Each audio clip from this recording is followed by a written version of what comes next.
teman-teman Komisi 6, juga yang terhormat Pak Mendak, Pak Pusan, Ibu Wamen, Bu Loro, selamat ulang tahun dari saya khusus pribadi. Ya.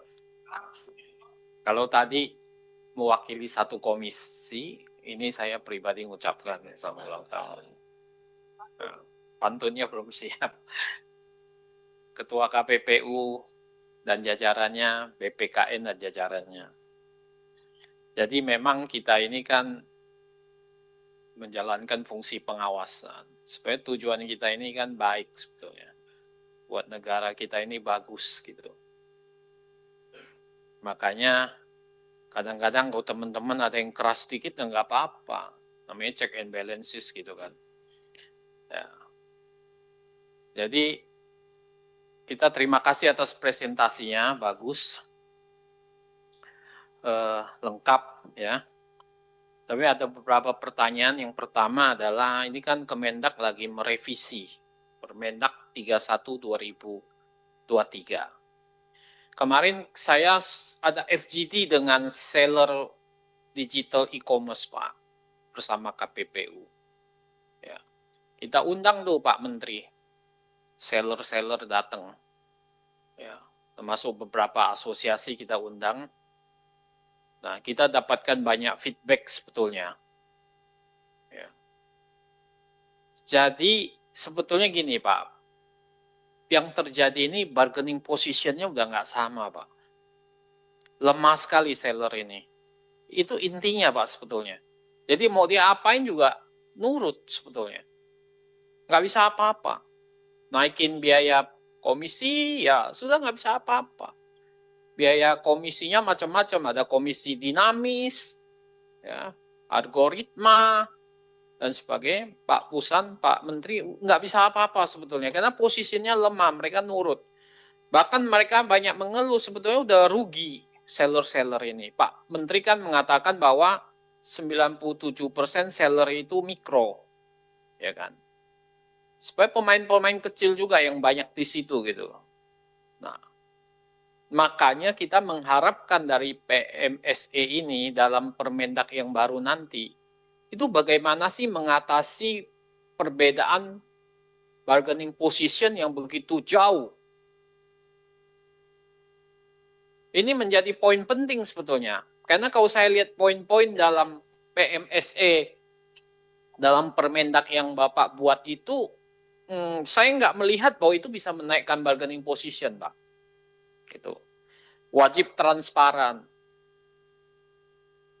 Ini wajib memastikan legalitas dan lain sebagainya. Ini tidak terlihat buat saya gitu. Buat teman-teman seller juga nggak terlihat bahwa itu bisa meningkatkan bargaining position. Tetap aja nanti lemah juga gitu. Ya. Jadi nanti Pak Mendak kalau bisa memasukkan bagaimana mengurangi tekanan daripada bargaining position yang begitu tinggi di e-commerce ini. Gitu. Pak, itu kalau dari GMV yang Bapak presentasikan, gross merchandise value yang Bapak presentasikan, itu Shopee dan Topet itu sudah 76% loh, Pak. Dari 4 pemain itu. Yang Bapak presentasikan, Lazada, Bukalapak, Topet, dan Shopee. Itu GMV-nya, Shopee dan Topet udah 76%. Itu yang paling tinggi, Pak, di market, Pak. Di e-commerce ini, pemain ini. Karena udah 76 itu kalau di KPPU istilah mereka tuh yang paling seneng tuh posisi dominan. Nah ini bagaimana mengurangi, mereduce bargaining position ini menjadi usulan yang harus Bapak masukkan dalam pembaharuan Permendak nomor 31 2023. Dan saya sudah dapat bahannya juga dan saya nggak melihat Pak sebetulnya Pak. Jadi tetap saja mereka nanti powerful sekali, tetap saja ya nanti diakal-akalin Pak, transparansi, legalitas, ya dan sebagainya itu nanti diakal-akalin aja Pak. Jadi kita minta mohon konkretnya nanti seperti apa. Yang kedua adalah saya menyoroti soal tupoksi antara Kementerian Perdagangan dan Kementerian UMKM. kemarin Kementerian UMKM pengen bikin namanya permen, namanya peningkatan daya saing. Ini temannya Bu Wamen, ya kan, Pak Maman. Ya. Nah, salah satu poinnya adalah yang agak menggigit menurut saya, itu ada mengurangi, memberikan diskon insentif 50% bagi pelaku UMKM untuk biaya komisi. Nah, ini yang dari Mendak ini saya minta ada sesuatu yang menggigit juga Pak Menteri, Bu Wamen, supaya Kementerian UMKM juga punya gigitan yang bagus, yang direspon cukup positif oleh pasar. Pak Husan ini juga coba apa dipikirkan gitu Pak. Ya. Kalau menurut saya ini kan soal tata niaga perdagangan digital Pak. Kalau menurut saya soal insentif diskon-diskon itu urusan Kementerian Perdagangan Pak, bagi saya. Ya, itu bukan wadahnya, itu apa, tupoksinya Kementerian UMKM. Kalau UMKM itu pendampingan dan pembinaan Kementerian UMKM. Kalau ini udah masuk ke angka-angka dan diatur-atur tata niaganya, menurut saya lebih ke arah masuk ke Permendak Pak, gitu. Kalau menurut saya gitu. Kalau bisa saja saya salah gitu. Ya. Tapi ini nanti yang harus disinkronkan Pak. Jangan sampai dua permen ini yang mau dibuat ini bertolak belakang Pak. Nah, sejauh mana koordinasi dua kementerian ini menjadi sangat penting. Ini kan kayak Kementerian UMKM juga ingin masuk ke tata niaga. Ya. Nah, koordinasi pembagian tugas ini menjadi sangat penting. Nah, ini yang saya minta sebetulnya Pak Wamen, Pak Menteri, sebenarnya perbedaannya di mana sih Kementerian UMKM dan Kementerian Perdagangan supaya nggak saling ini tumpang tindih nanti. Ini dua-duanya kan mau mengeluarkan permen kan, betul nggak? Ya kan? Dua-duanya mau mengeluarkan permen. Nanti dijelaskan aja supaya nggak menimbulkan confuse, kebingungan gitu di bawah. Yang ketiga adalah soal berita viral yang ada di media. Soal larangan sementara penutupan Alfamart dan Indomaret di Lombok Tengah. Pak, kita setuju Pak, ini nggak bisa dibiarkan Alfamart dan Indomaret itu berkembang biak terlalu besar, karena itu membunuh pasar tradisional. Maka dibalik di bawah arahan dan pimpinan Bapak Maijen TNI Sturman Panjaitan, SHMBA PST, ya, kita sudah menginisiasi RUU pemberdayaan pasar tradisional, termasuk di dalamnya pengaturan pasar retail modern. Itu sudah masuk prolegnas prioritas atas arahan Pak Maijen TNI Sturman Panjaitan. Merdeka. Itu. Nah, di situ kan akan diatur. Lebih baik nanti diatur di undang-undang daripada nanti masuk ke di bawah permen, di bawah perda dan sebagainya. Itu nggak kuat rasanya. Itu.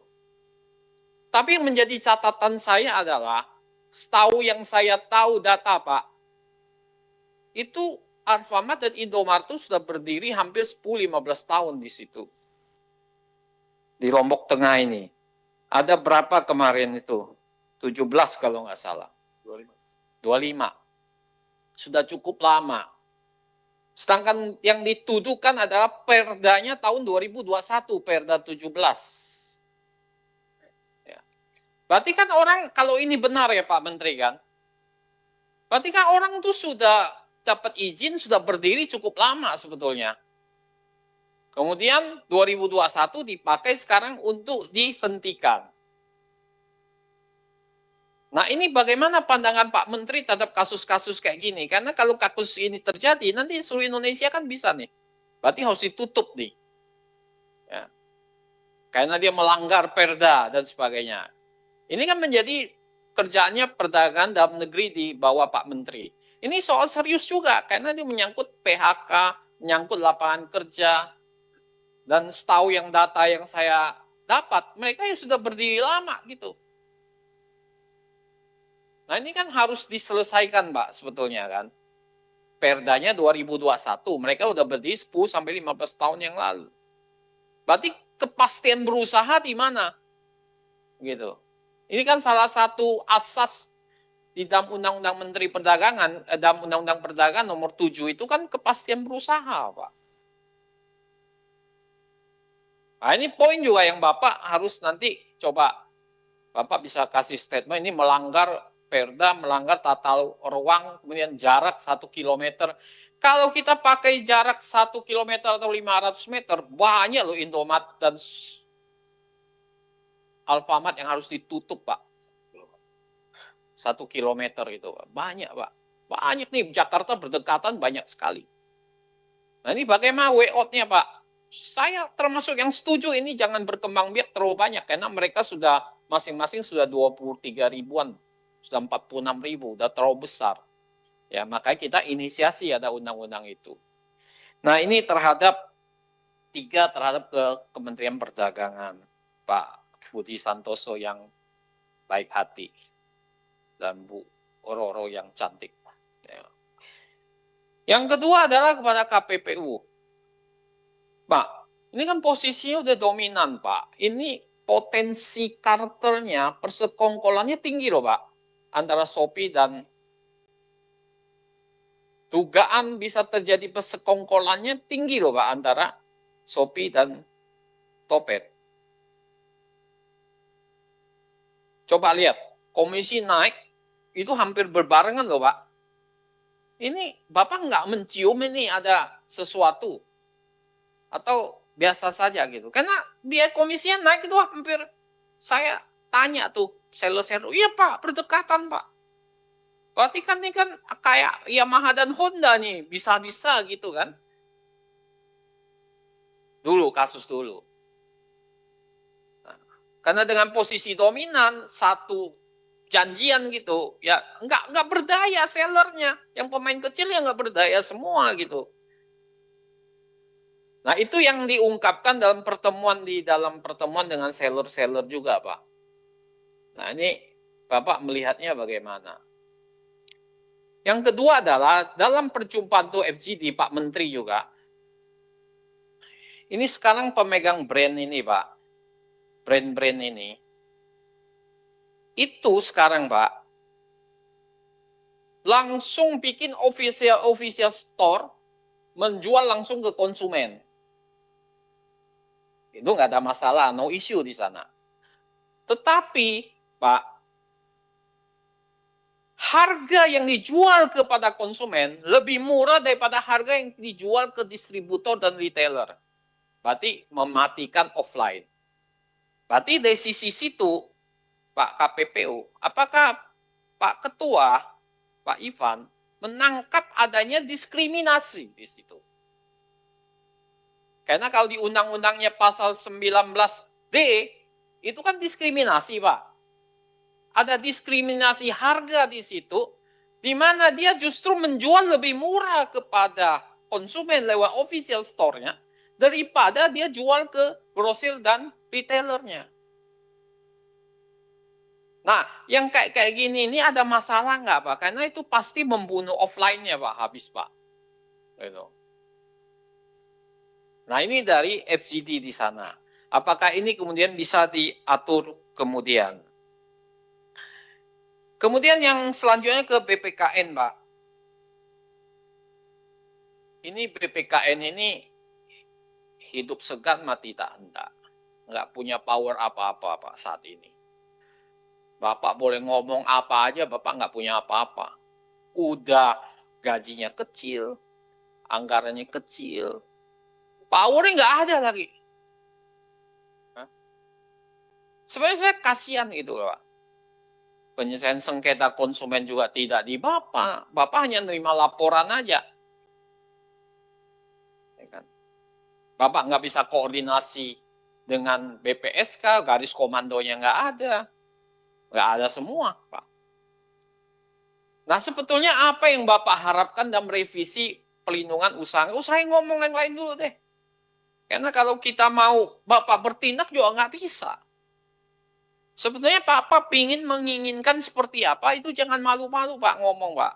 Karena saya belum melihat dalam draftnya itu bisa memperkuat Bapak sebetulnya. Gitu. Nah, saya butuh di sini supaya Bapak powerful, karena konsumen ini banyak masalahnya kan. Masalah di e-commerce ini begitu banyak, di konstruksi banyak, di leasing company banyak. Banyak sekali yang Bapak harus handle. Ya. Hampir-hampir jangan-jangan itu Pak, kita lapor ke BPSK aja Pak. Itu juga susah Pak. Nggak bisa Pak. Saya harus katakan, lebih hebat KPPU dari PPKN. KPPU banyak sekali sekarang senjatanya. Ya. Tapi Bapak, nggak ada sama sekali. Gitu. Nah, kita pingin Komisi 6 ini bikin Bapak sepower KPPU. Itu loh harapannya Pak. Tepuk tangan dong Pak. Ah, ya Pak Adi ya. Kita pingin itu. Ya. Tapi apa yang Bapak inginkan sebetulnya? Supaya ini powerful gitu. Ya. Kalau dibandingin dengan PKTN, perlindungan konsumen tertib niaga, PKTN lebih powerful Pak Moga. Ya kan? Nah, jadi kita menginginkan itu Pak. Ya, jadi makanya kita juga nggak bisa nuntut banyak. Kalau orang yang nggak tahu tuh nuntut banyak sama Bapak. Karena namanya Badan Perlindungan Konsumen Nasional. Namanya canggih Pak. Tapi isinya nggak ada Pak. Nah, ini yang harus dioptimalkan supaya perlindungan konsumen semakin banyak, semakin besar kan itu. Ya. Nah itu harapan saya. Jadi 3 pertanyaan saya Pak ke 3 pihak saya sampaikan Pak Eko yang terhormat. Terima kasih sekali Pak Kawendra, selamat datang.